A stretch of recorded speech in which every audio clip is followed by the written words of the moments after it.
Hey gang, today by request we're going to do the Doobie Brothers' Eyes of Silver, an R&B type of number from their early days, and we're going to focus primarily on Tom Johnston's part, really cool guitar riff, but we're going to cover some other ones as well. Clearly this is the song that Peter Frampton used as his template when he did his song Doobie Wah. I guess it's a bit of a ripoff, but you know what? He at least announced it. You got to respect that. I'm sure he cleared it with them. I would guess he cleared it with them anyway. All right, so we're going to do this in just a second. Hey, as always, gang, if you like it, click the like button, and if you haven't yet, subscribe for one of these every week. We'll see you in just a second. All right, gang, let's cover this now. Now, I'm very hesitantly giving you the tab to this one because I don't think you need it, but it's there if you really, really want to cheat, okay? I think it's better to learn this one by ear and by watching the fingers. It's going to be more beneficial to you, and it's really not that hard to do this one. However, having said that, if you want to click on the link and go to the dark side, go ahead and do that. All right, what are we going to cover in this lesson? So we'll cover the, in order, I think we'll do this. We'll do the opening riff. We'll do that part. Then we'll do the chords. So all of these parts right here, including the little interlude of this.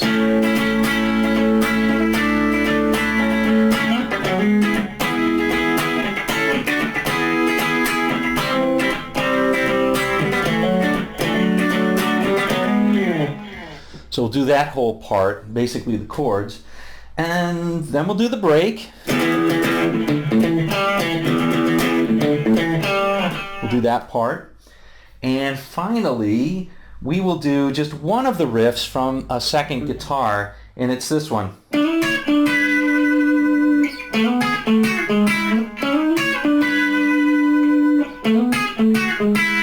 So we'll cover all of that in order. So here we go. All right, first thing we want to go over is that opening lick. This one right here.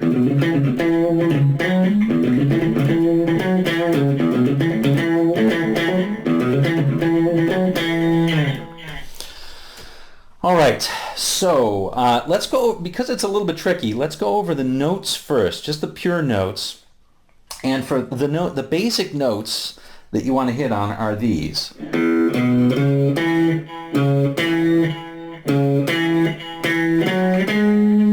And then the second time around,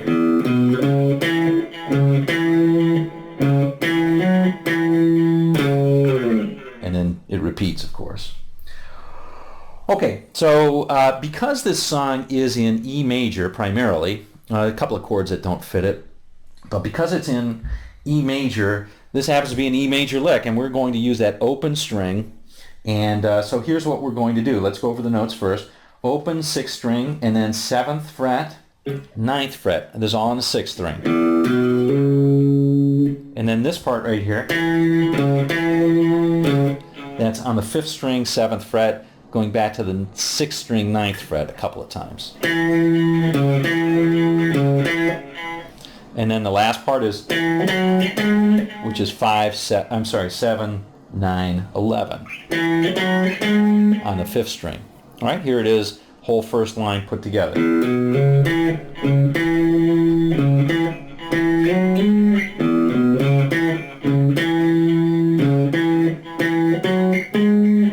Okay, second time around, almost exactly the same, just slightly different. All that's the same, and you end it by playing this. Unnecessary note at the end you can play is this. It just sets up the next one, next time you do it. Okay, so the only thing different about that is you're playing, instead of you play 7 to 9 and hammer on and pull back off to 7th. And that last note that you can prep the next time around with is 6th string, 9th fret. All right, here it is, whole thing, very slowly.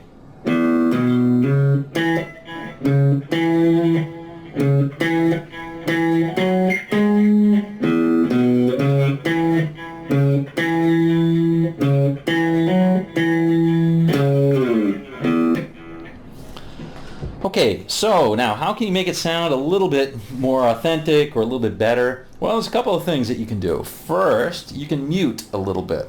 All right, so by muting a little bit, it makes it more percussive. And this, as many of the other Doobie Brothers songs, is a very percussive song with the guitar playing very percussively. So you can mute, and that makes it a little more percussive.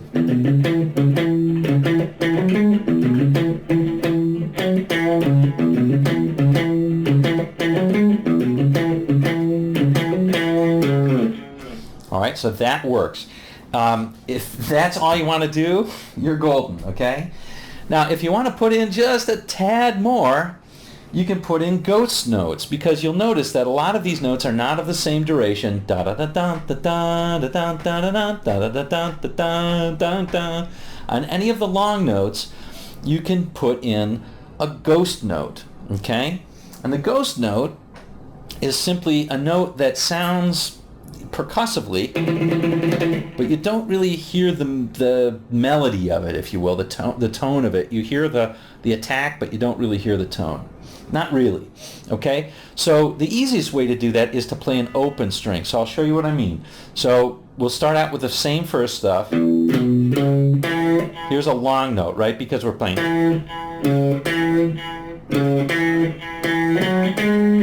Okay, so on all those we're playing 7 on the 5th string to 9 on the 6th string.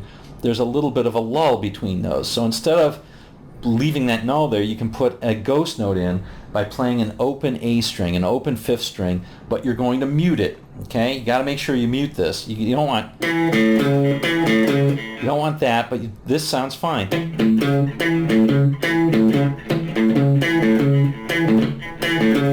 That all sounds fine.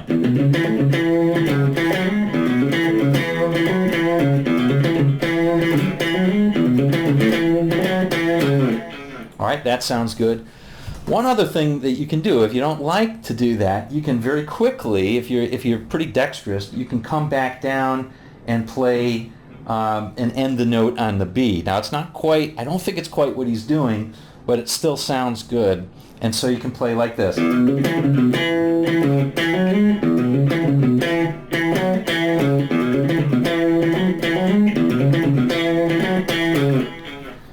The only reason I know that is because that's what my ears originally thought they heard, and so I played that a couple times. After a while I realized that I don't think that's what he's doing. All right, anyway, those are two options for you. Let's move on to the second piece. All right, now let's go over the chords. Now there aren't that many chords to this. Very funky sounding, Hendrixy sounding, John Mayer sounding chords, right? Here we're talking about this. I'll just play the kind of the whole thing first for us. So it's...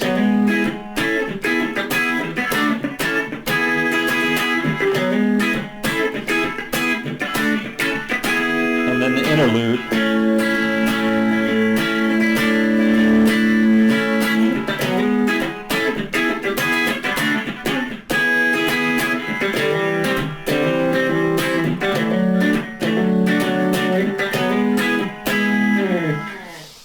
All right, so that's what we're talking about right here.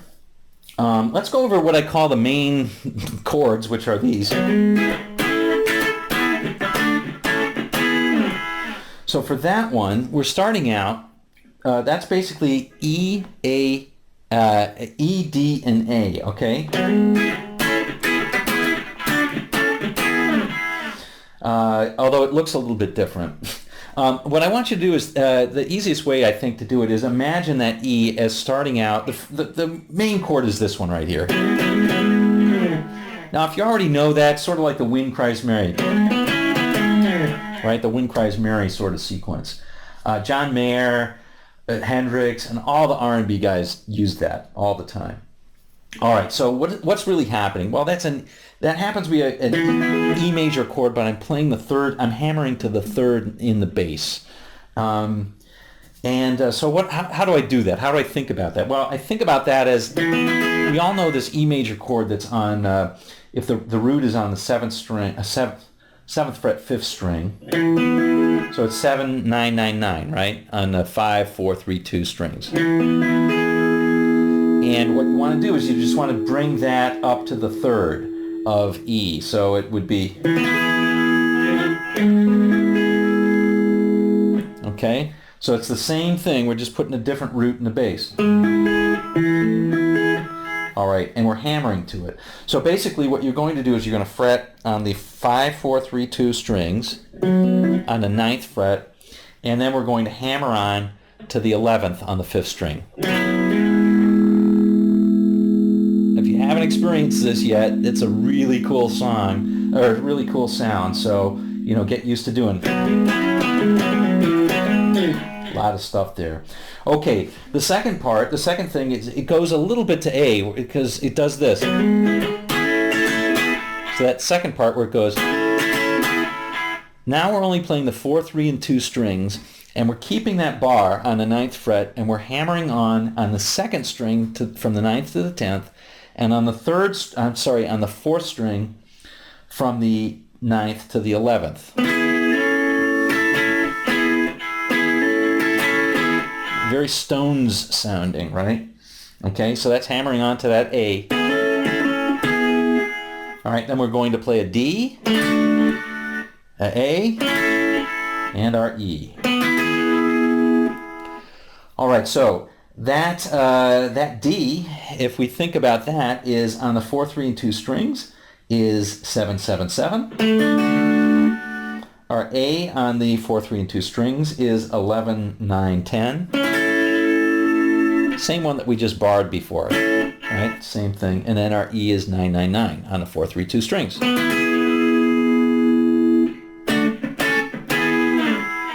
Right? Okay, great. So you do that a couple times. And then you play an A suspended, and you go back. Let's go over that A and A suspended. So the A is, we're going to use the open 5th string, and then we're going to do 7, 6, 5. A suspended is this one right here. And that is very similar, but on the 3rd string we're going from the 6th to the 7th. So it's open A, 4th string 7, 3rd string 7, 2nd string 5. Okay?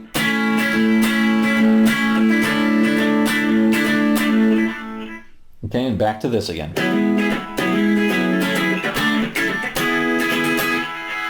Getting out of it, we play our same that we did with the E, but now we're playing a C. So the C is on 5, 5, 5 on the 4, 3, and 2 strings. Same hammer on from the 5 to the 7. Now we'll play a D, which is on the 7th, same hammer on, 7 to 9. And then we're back to our riff.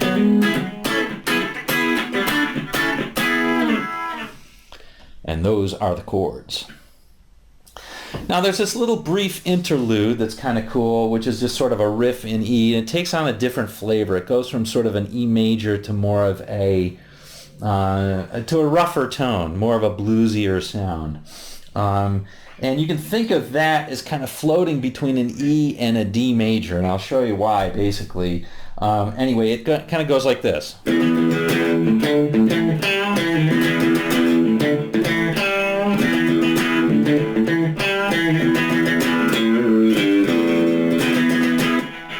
Okay, so that first part, I'm just giving an E note, so we already know those chords. So the first one is this little riff right here. So that's simply on the 5th string from 5 to 7, 4th string 5, and then back to 7. Second time is this. So, you know, basically the same notes, but we're just ending on the 4th, on the 7th. And then the 3rd time around is same as the first time. And then the last time is... So here I'm just on the 6th string kind of walking down an E minor pentatonic there. So pulling a little up on that A on the 5th string, on the 5th fret. This is all on 6th string. fifth fret, and then playing the third, and then playing the open. Okay, and it does that a couple of times. Now you can harmonize that if you want to, and I did that in the song. And that is simply those notes are when you're playing, and it's when you're playing this. It would be on the fourth string, fourth fret, fourth string, sixth fret, and third string, fourth fret. Right? Okay. Putting them together, it kind of sounds like this. Now you could even play that if you wanted to. Sounds a little bit, it sounds fine, but anyway, it's harmonized that way. And the last part does this. So those are simply triads that I'm playing.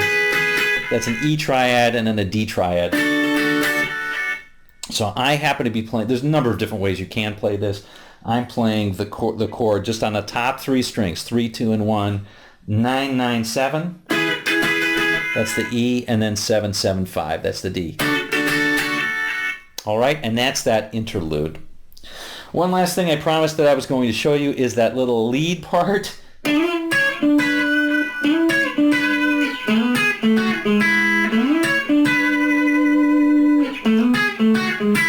Kind of reminiscent of Soul Man, you know, Sam and Dave.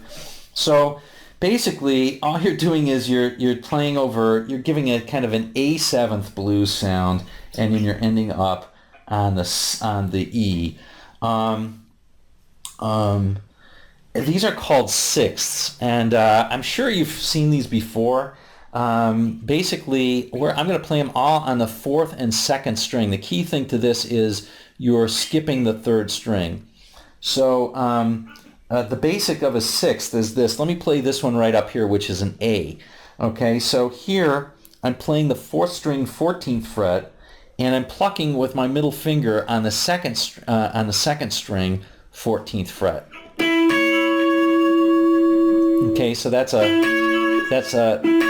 I play that sixth. Okay, so we're going to start out by sliding up to 14th. And then playing the 12th.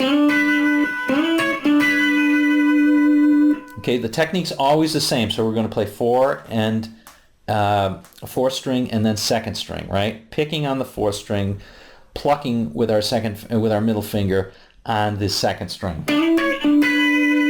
Okay, so 14, 12, and then we're going to slide up to 9, 7, and then finally we're going to play this one right here. This one's a little bit different because on the fourth string we're fretting slightly different notes. So we're playing on the fourth string the sixth, on the second string the fifth. If you look very closely, that's part of an E triad. But if you don't know that, just play that sixth, then you're good. One last time, here it is. Notice I'm sliding up to the first one each time. And when I'm picking it, I'm giving a little bit of time between plucking and then I'm picking on the fourth and then plucking up on the second string, right? So that's the way it goes.